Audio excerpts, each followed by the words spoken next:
Good morning. This is Father Stephen Kelly from St. John's Church in Detroit. And we're continuing our series of daily morning meditations where we generally look at one or another of the lessons that are assigned for morning or evening prayer, what is known as the Daily Office Lectionary.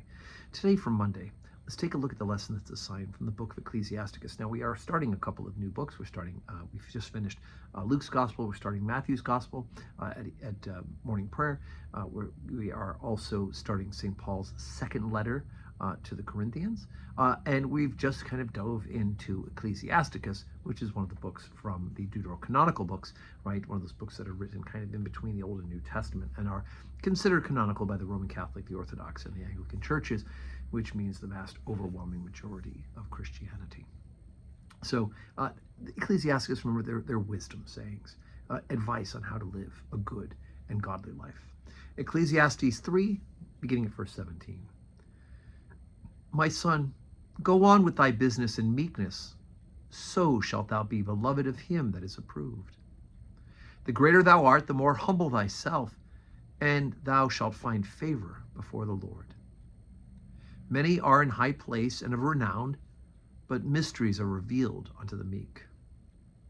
For the power of the Lord is great, and he is honored of the lowly. Seek not out things that are too hard for thee, neither search the things that are above thy strength.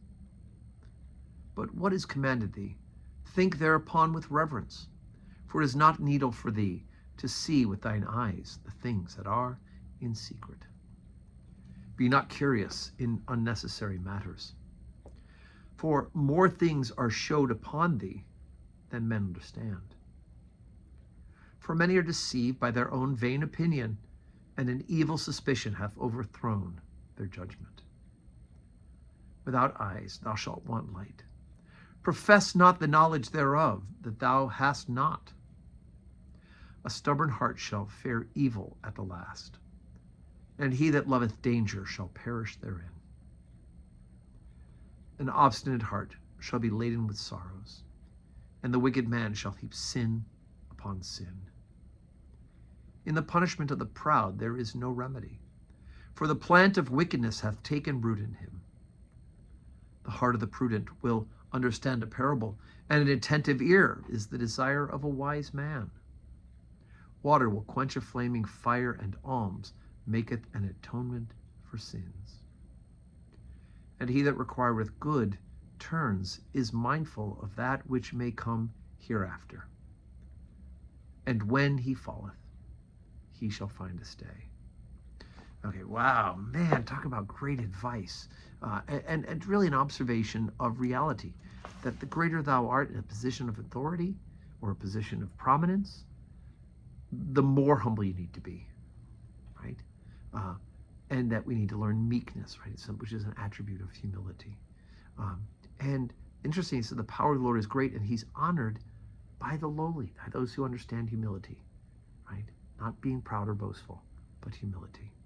And then goes on to talk about that, you need to figure out your station in life, and don't go running after mysteries that are too high for you, because they just become a distraction, right? For more things are showed unto thee than man can understand, right? And also, don't be deceived by your own opinion. In other words, don't be all puffed up with importance, right? An evil suspicion hath overthrown their judgment. So again, all this great advice. Go through the whole thing again.